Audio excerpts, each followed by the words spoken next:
srce od tri strani, što krvavi mnogo godini. Plače srce od tri strani, što krvavi mnogo godini. Ej, Makedonijo, ti si biser balkanski, sploti pirit Egejski,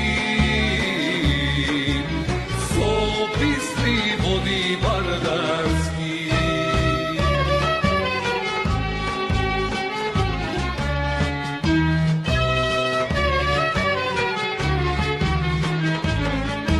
Samo jedna ima vistina, ima jedna Makedonija. Се собравме овде да се спротивставиме на енормното зголемување на платите од 78%, на бирократите, на криминалците, на психопатите, на злосторниците кои сакаат да ја разнелидат Македонија. Ги има над 1000. Некои викаат 1080, некои викаат 1200. Но тие со нивното зголемување не коштаат секој месец 1.000.000 евра, цела година 12 милиони евра. А скоро почина Христијан Кико, за него немаше средства, народот требаше да собира средства за него. Претходно почина битолчанец од една ретка болест во која се заболени 120 пациенти. Предходно, во предходната власт, во време на владењето на ДПМН почина Тамара. И колку други знајни и незнајни пациенти и деца умираат. Го почнувам овој говор со здравството. Здравството е мизерија. Здравството е смешно. За овие пациенти, за овие деца, за овие ангели нема пари. А има пари за никаквеци кои сакаат да го сменат полот, за демонизирани луѓе кои се збеснале. И владата дава средства за такви луѓе, а за оние болните само Господ да им е на помош. Нивното лечење кошта колку едно службено возило на еден директор од јавно предпријатие, колку едно возило на еден министер, колку едно возило на председателот на републиката, колку едно службено возило на премиерот.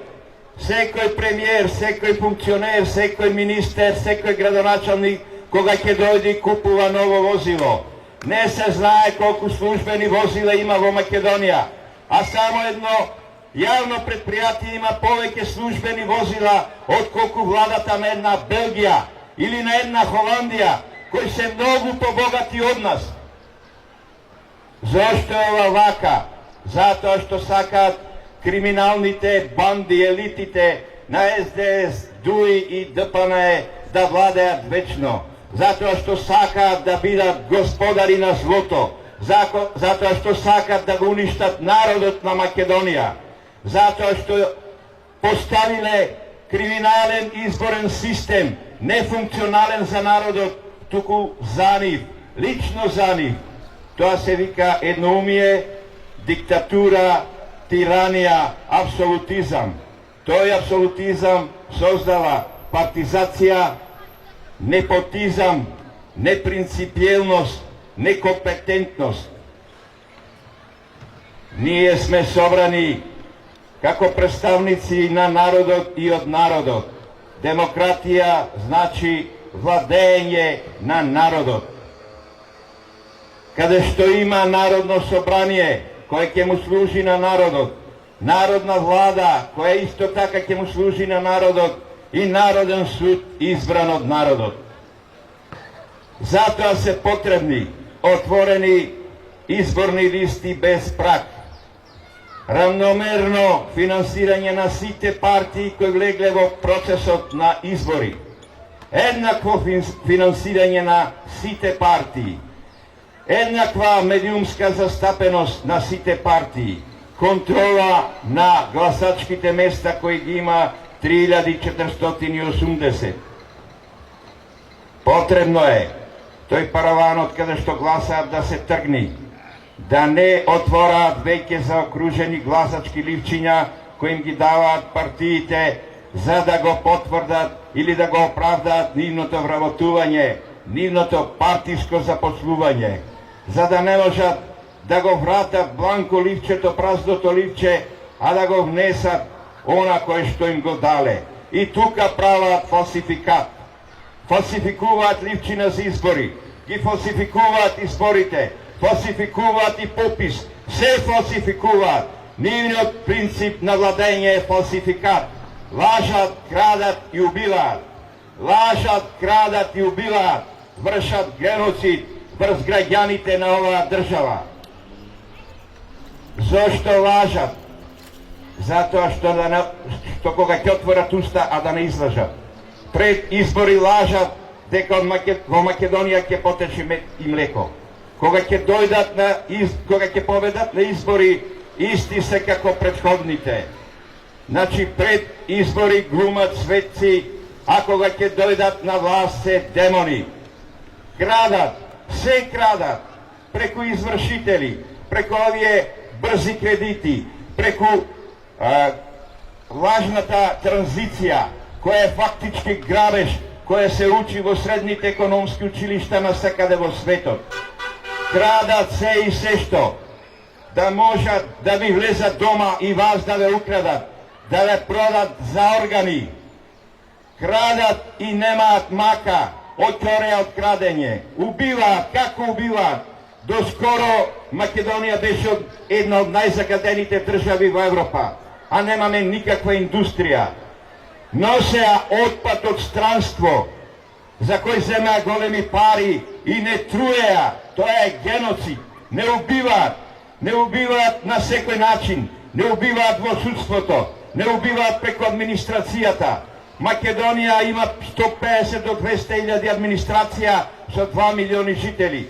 А Европската Унија со 670 жители има 50.000 администрација. Која држава ова може да го издржи? Ниедна држава.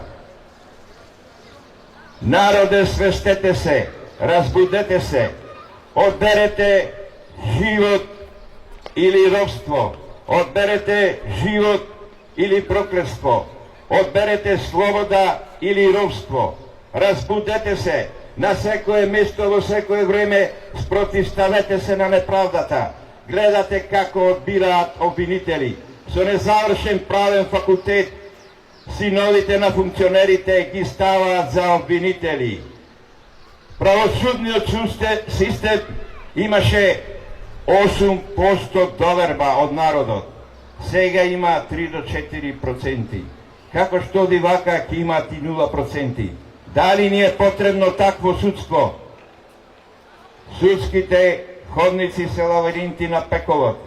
Правосудството не е правосудство, туку е министерство за неправда. Министерство каде владее непотизам. Министерство каде владее партизација. Правосудството е третата власт.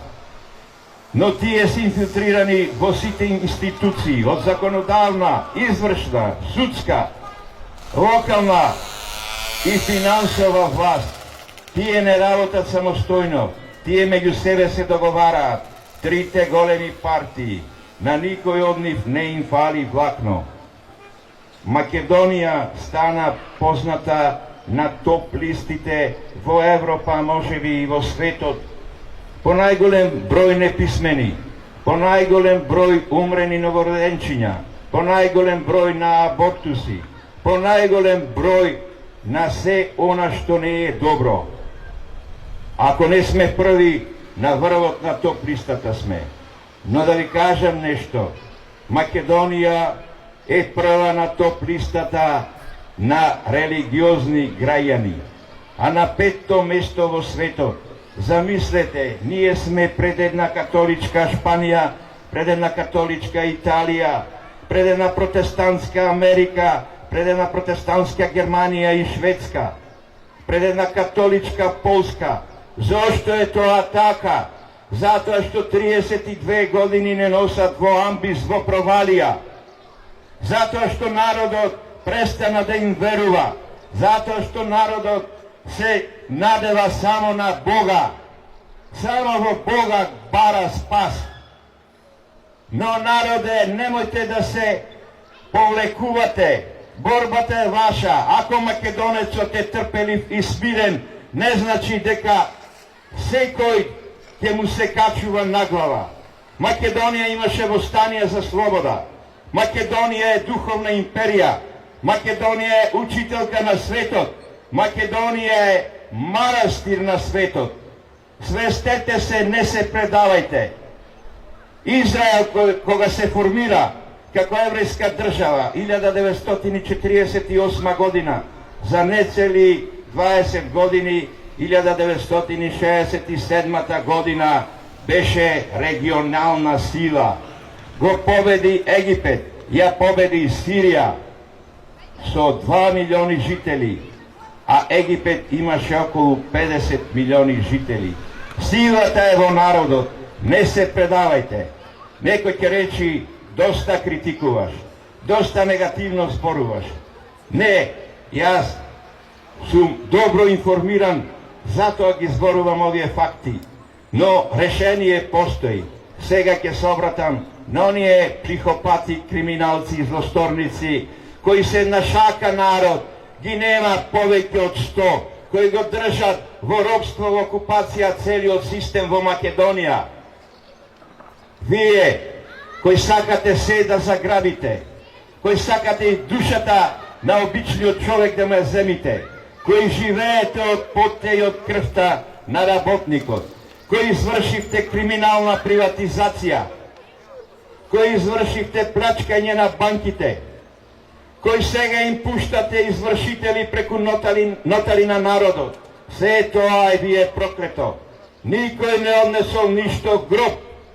Ке ми ги оставите вашите пари на вашите деца и на нивните внуци, кои нема да работат и ке почнат да ги трошат парите на глупости, на безбредни работи. Ке се коцкаат, ке се дрогираат, ке ги направите нелуѓе, бидејќи тие се арам пари, тие се проклети пари. Свестете се. И вие имате душа. Джабе вие да го имате цело богатство ако изгубите душата. Една човечка душа е повредна од сите богатства на светот.